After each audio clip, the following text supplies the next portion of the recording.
제사장과 정말 되셨습니다. 오늘 본문의 말씀은 예수님께서 제 아들과 마지막 만찬을 하신 다음에 겟세마네 동산으로 이동하시면서 있었던 일입니다. 예수님께서 제 아들에게 아주 충격적인 말씀을 하셨어요. 너희가 다 나를 버릴 것이다. 앞서 만찬을 하시는 만찬 자리에서는 너희 중 한 사람이 나를 팔 것이다 그랬습니다. 그때도 놀랐는데 그 한 사람을 제외하고 지금 11제자와 함께 이동하고 있습니다. 그 11제자를 향해서 너희가 다 나를 버릴 거다 이렇게 말씀하시는 거예요. 자, 이 말을 들은 베드로가 대답을 합니다. 예수님, 다 버린다 할지라도 저는 아닙니다. 다 버릴지라도 나는 그렇게 하지 않겠습니다. 그러자 예수님께서 베드로에게 더 강하게 말씀하세요. 오늘 밤 닭이 2번 울기 전에 네가 3번 나를 부인하리라. 내가 진실로 말하는 거예요. 구체적으로 말씀하셨어요. 그날 밤 닭이 2번 울기 전은 새벽이 되기 전에 횟수까지 네가 3번 나를 부인할 거야. 예수님께서 이 정도로 분명하게 말씀하시면 베드로가 저는 아닌데요. 다른 제자는 몰라도 전 아닙니다. 이렇게 말을 했더라도 좀 심각하게 예수님의 말씀을 받아들여야 돼요. 그런데 예수님의 말을 들은 베드로가 더 강하게 부인을 하죠. 오늘 31절에 있는 것처럼 베드로가 힘있게 말하되 내가 주와 함께 죽을지언정 주를 부인하지 않겠나이다. 죽어도 부인하지 않겠습니다. 목숨을 걸 정도로 자신있게 대답을 했어요. 베드로만 그렇게 말한 것이 아니라 나머지 제자들도 다 그와 같이 말했다 그랬습니다. 결국 어떻게 됐나요? 베드로의 말대로 됐나요? 제자들이 우리 그럴 사람 하나도 없습니다. 제자들의 말대로 됐나요? 아니죠. 예수님 말씀대로 다 부인하고 베드로는 3번 부인했습니다. 큰 소리를 쳤는데 자신있게 말했는데 불과 몇 시간 되지 않아서 다 넘어지고 말았어요.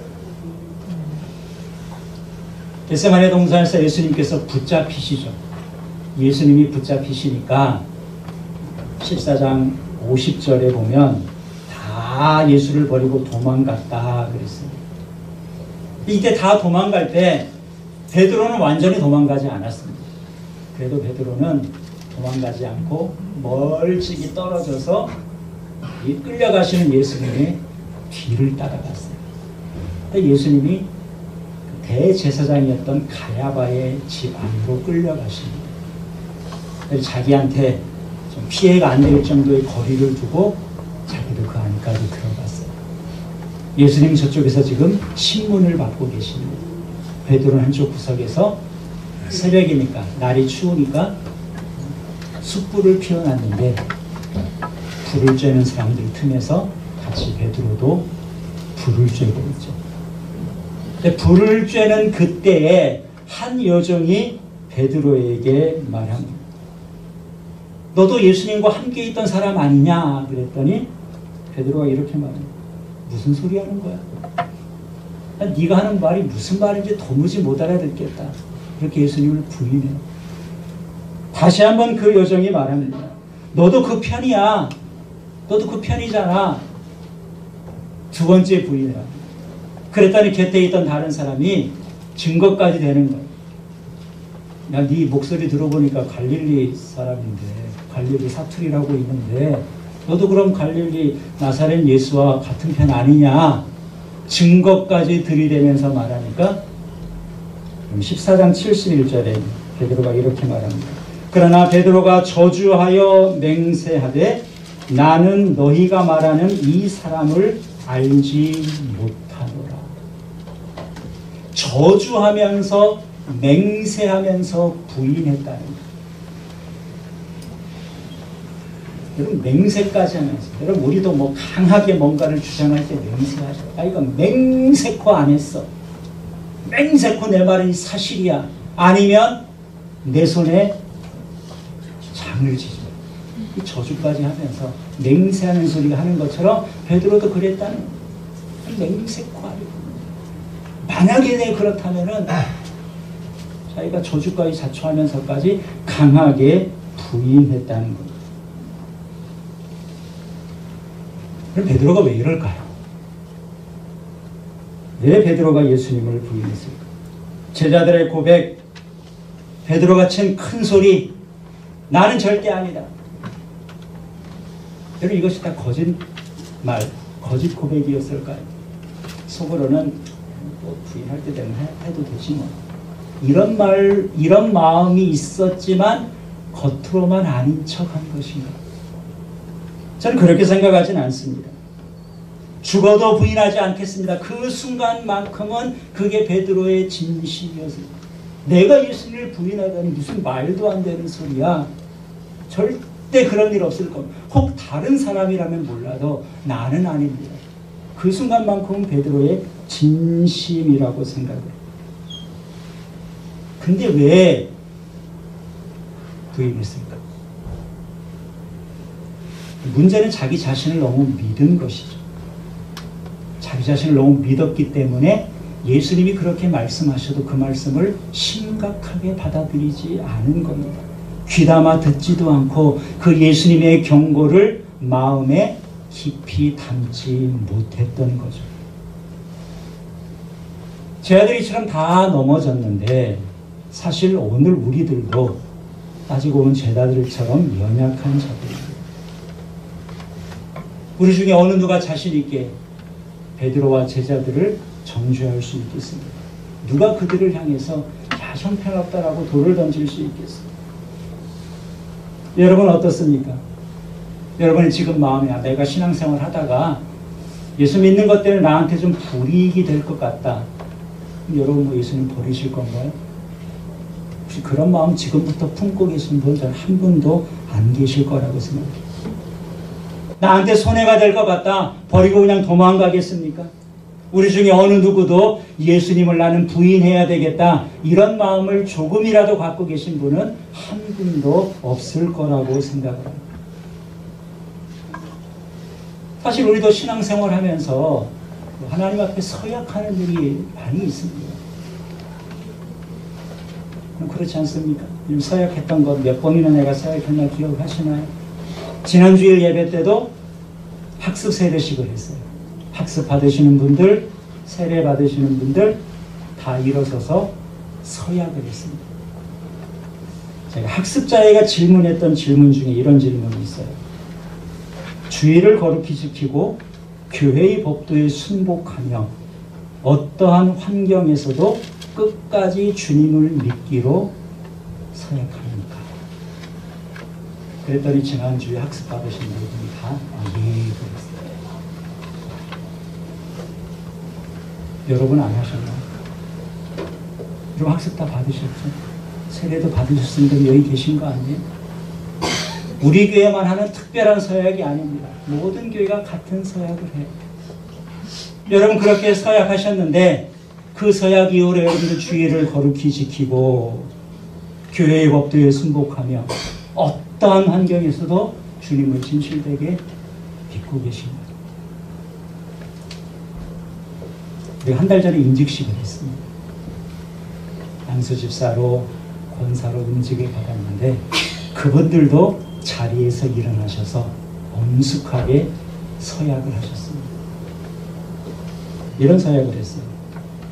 집사와 권사의 직분을 받고 하나님의 은혜를 의지하며 진실한 마음으로 봉사하기를 서약합니다. 다 예라고 하셨습니다. 본교회의 화평과 성결함을 위하여 한 알의 밀알이 될 것을 서약합니까? 여러분 이런 엄청난 서약을 여러분 하셨어요. 내가 한 알의 밀알이 되겠어요. 기억 안 나시나요? 그럴까봐 제가 다시 한번 증거도 다 있습니다. 그날 순서도 제가 다 보고 나왔어요. 이번 임직식에만 이 서약을 했냐? 3년 전에도 했고 그 전에도 했고 임직 받으신 분들은 똑같은 서약을 했습니다. 내가 하나님의 미랄이 되겠습니다. 진실한 마음으로 봉사하겠습니다. 그렇게 서약을 했습니다. 여러분 서약대로 그렇게 사명을 잘 감당하고 계신가요? 저는 여러분들이 학습 세례를 받기 위해서 직분을 받기 위해서 마음에도 없는 서약을 했다고는 전혀 생각지 않아요. 당연하지. 이런 마음으로 서약을 하셨을 겁니다. 서약할 당시 여러분의 마음에는 아무런 문제가 없습니다. 솔직하고 진실한 서약을 한 것이 문제는 서약을 한 그 자체에 있는 것이 아니라 우리에게 서약한 대로 살아갈 힘이 부족하다는 거죠. 그래서 우리도 우리의 약함을 인정해야 됩니다. 내가 그리스도인으로 산다는 것이 직분자로 산다는 것이 하나의 미랄로 산다는 것이 말처럼 쉽지 않다는 거예요. 우리의 마음 같지 않다는 겁니다. 우리가 오늘 본문을 통해서 배워야 될 점이 바로 이것이에요. 내가 죽기를 각오하고 맹세했다. 하나님 앞에 분명히 서약했다. 서약했다고 해서 자동으로 지켜지는 것이 아니라는 겁니다. 제자들 형편없다가 아니라 제자들도 그렇게 자신 있게 말했으면서도 지키지 못했다면 나도 얼마든지 그럴 수 있겠구나. 우리가 배워야 될 점이 바로 이것입니다. 제자들의 연약한 모습에서 우리의 연약함을 보라고 이 말씀을 우리에게 주신 겁니다. 그렇기 때문에 예수님께서 그 제자들을 데리고 지금 겟세마네 동산으로 함께 가고 계십니다. 제자들이 약하다는 것을 알기 때문에 큰 소리 쳤는데 이 말뿐이라는 것을 아시기 때문에 기도해야 된다고 겟세마네 동산으로 함께 가시는 겁니다. 그래서 14장 32절에 이렇게 기록되어 있죠. 그들이 겟세마네라 하는 곳에 이르매 예수께서 제자들에게 이르시되 내가 기도할 동안에 너희는 여기 앉아 있으라. 내가 기도할 동안에 너희는 여기 앉아 있어라. 기도하지 말고 앉아만 있으라는 건가? 예수님 무서우니까 너희들 나 좀 지켜달라. 그 말도 아니겠죠. 나도 기도할 테니까 너희도 여기 앉아서 기도하라는 겁니다. 예수님도 지금 십자가라는 큰 문제가 있지만 제자들도 너희가 다 나를 버릴 거다. 심각한 얘기를 들었어요.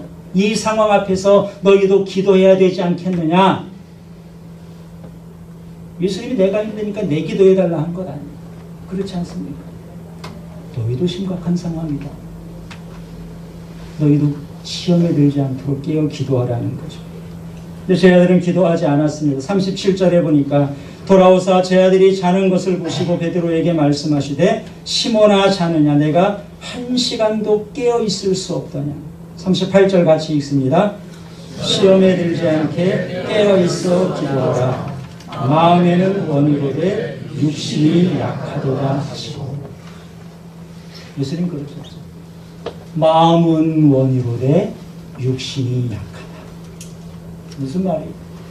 마음으로는 예수님 부인하고 싶지 않겠죠. 그렇지만 어떡합니까? 육신이 약합니다. 내가 위협을 당하니까 예수님보다 내 목숨이 더 중요해요. 마음 같아서는 기도하고 싶었겠죠. 그 자리에서. 근데 졸린데 어떻게 해요? 육신이 약합니다. 여러분 시험에 들지 않으려면 기도해야 됩니다. 그러니까 마음처럼 되지 않기 때문에 말처럼 되지 않기 때문에 내 의지대로 되지 않기 때문에 주님의 도움을 구하려면 기도할 수밖에 없는 것이죠. 여러분 큰 소리 쳤다고 시험에 드는 것 아닙니다. 자신감이 있다고 그 자신감이 나를 보장해 주지 않습니다. 지금 우리가 분명히 믿음을 가지고 있습니다. 그러니까 오늘도 예배의 자리에 오셨고 지금도 여러분들이 주님 사랑하는 마음 다 가지고 계신다고 믿어요. 그러나 지금 이 마음, 이 믿음이 자동으로 유지된다.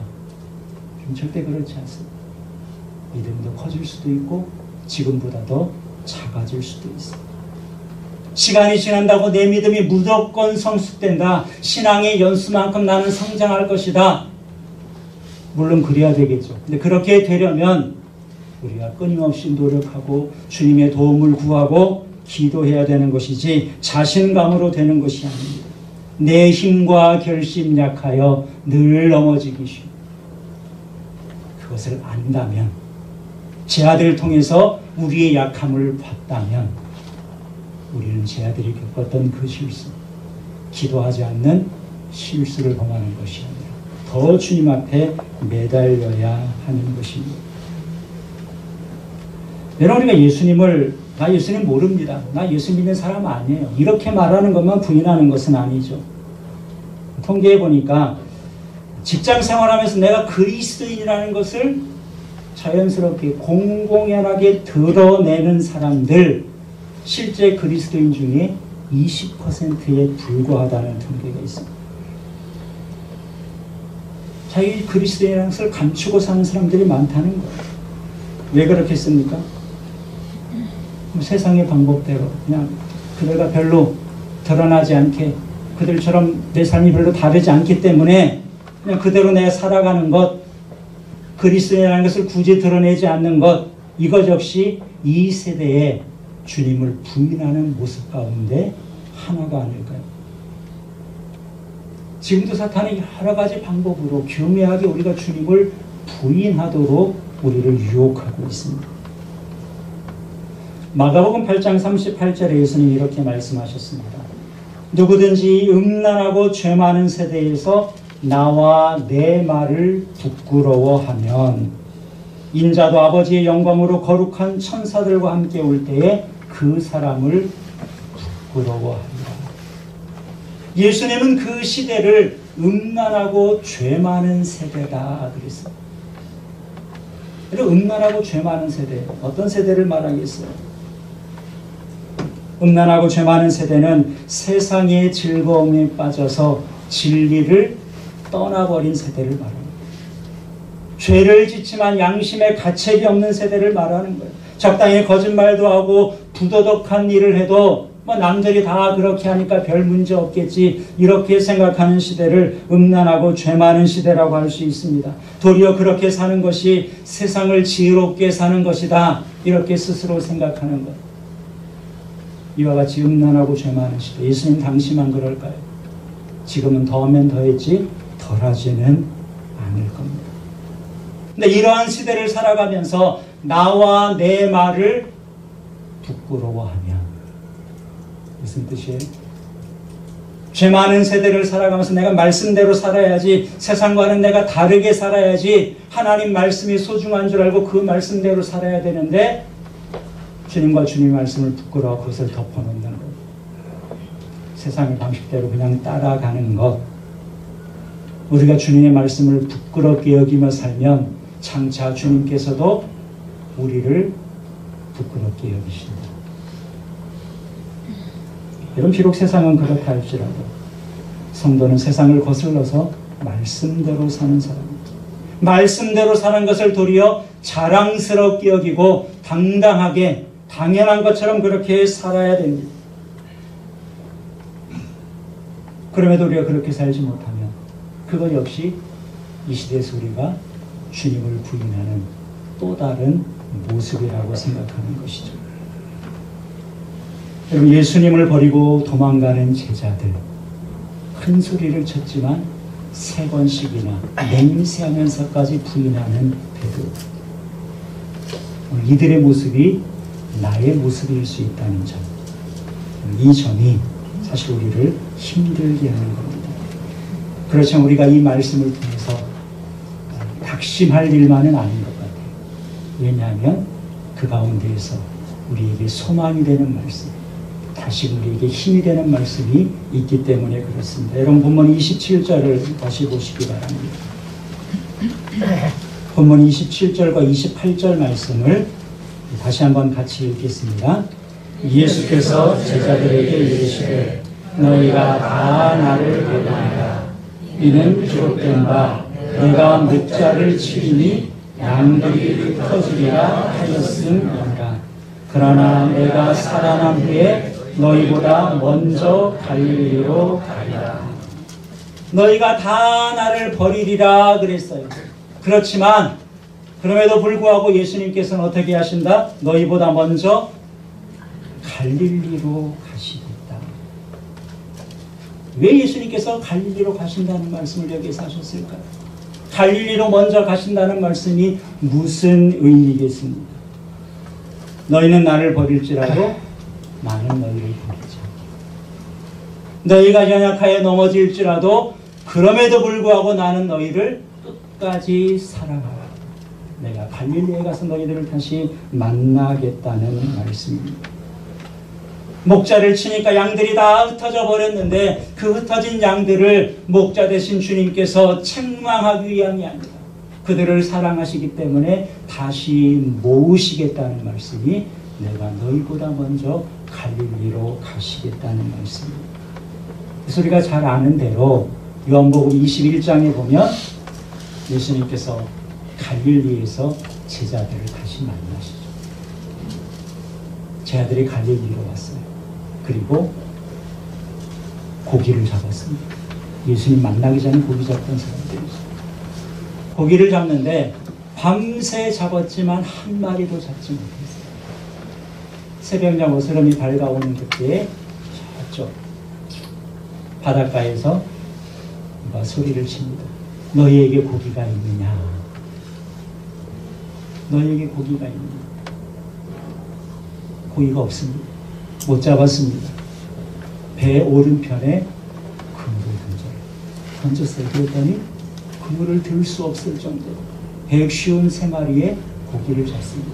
그때야 비로소 제자들이 멀리서 자기에게 말씀하셨던 분이 예수님이라는 것을 깨달아요.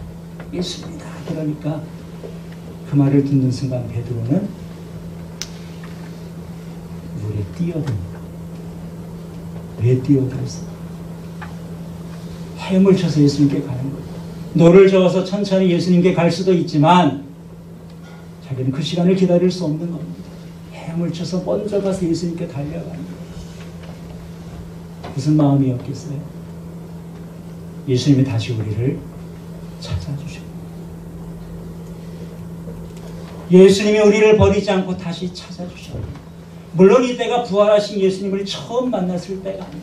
제 아들에게 세 번째 나타나신 때라고 기록했습니다. 근데 제 아들은 예수님이 자기를 찾아와서 부활하신 예수님을 과거에 예루살렘에서 보여주셨어요. 예수님이 살아나신다는 것은 알았죠.